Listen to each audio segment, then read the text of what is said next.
ایک شخص مدیون ہے اور چند نصاب کا مالک ہے کہ ہر ایک سے دین ادا ہو جاتا ہے۔ مثال کے طور پر اس کے پاس روپے اشرفیہ بھی ہیں، تجارت کے اسباب بھی ہیں، چرائی کے جانور بھی، تو روپے اشرفیہ دین کے مقابل سمجھے اور چیزوں کی زکوٰۃ دے۔ اور اگر روپے اشرفیہ نہ ہوں اور چرائی کے جانور کی چند نصابیں ہوں، مثال کے طور پر 40 بکریاں ہیں اور 30 گائیں ہیں اور 5 اونٹ، تو اس کی زکوٰۃ میں اسے آسانی ہو، اس کی زکوٰۃ دے ادا کرے اور دوسرے کو دین میں سمجھے، تو اس صورت مذکورہ میں اگر بکریاں یا اونٹوں کی زکوٰۃ دے گا تو ایک بکری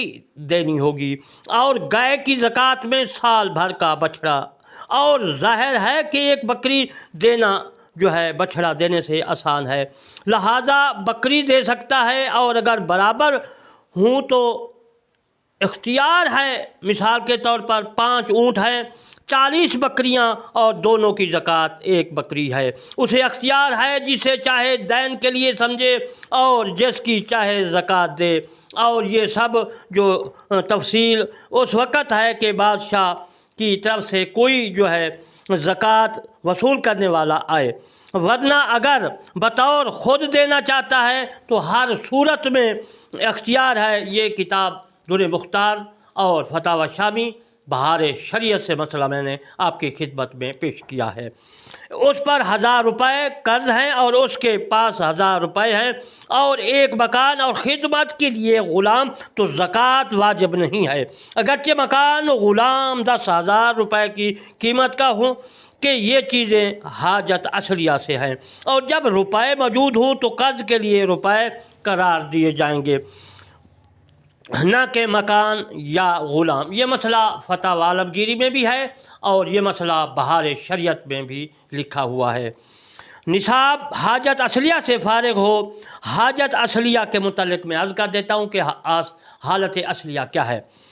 یعنی جس کی طرف زندگی بسر کرنے میں آدمی کو ضرورت ہے اس میں زکوٰۃ واجب نہیں ہے، جیسے رہنے کا مکان، جاڑے گرمیوں میں پہننے کے کپڑے، خانہ داری کے سامان، سواری کے جانور، خدمت کے لیے لونڈی، غلام، آلات، حرب، پیشہ داروں کے جو ہے اوزار، اور اہل علم کے لیے حاجت کی کتابیں، کھانے کے لیے غلہ، اور یہ مسئلہ ہدایہ میں بھی موجود ہے اور فتاوی عالمگیری میں بھی یہ مسئلہ موجود ہے اور بہار شریعت میں بھی ہے۔ ایسی چیزیں خریدی جس سے کوئی کام کرے گا اور کام میں اس کا اثر باقی رہے گا، جیسے چمڑا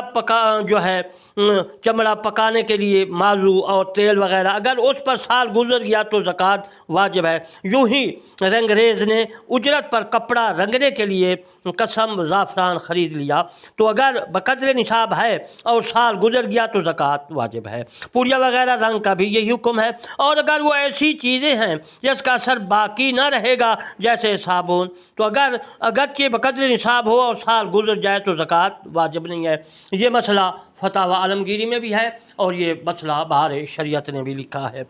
عطر فروش نے عطر بیچنے کے لیے شیشیاں خریدیں، ان پر زکوٰۃ واجب ہے۔ یہ مسئلہ فتاوی شامی میں بھی ہے اور فتاوی بہار شریعت میں بھی موجود ہے۔ خرچ کے لیے روپے کے پیسے لیے تو یہ بھی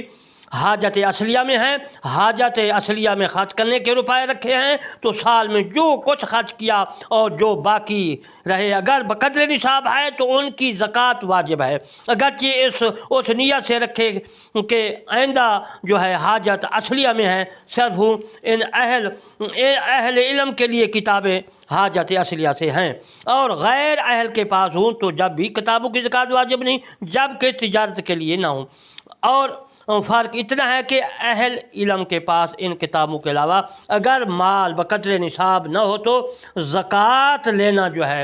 جائز ہے، اور اگر غیر اہل کے لیے ناجائز، جبکہ 200 درہم قیمت کے ہوں۔ اہل وہ ہے جیسے پڑھنے پڑھانے یا تصحیح کے لیے ان کتابوں کی ضرورت ہو۔ کتاب سے مراد مذہبی کتاب، فقہ کی کتاب، تفسیر کی کتاب یعنی قرآن مجید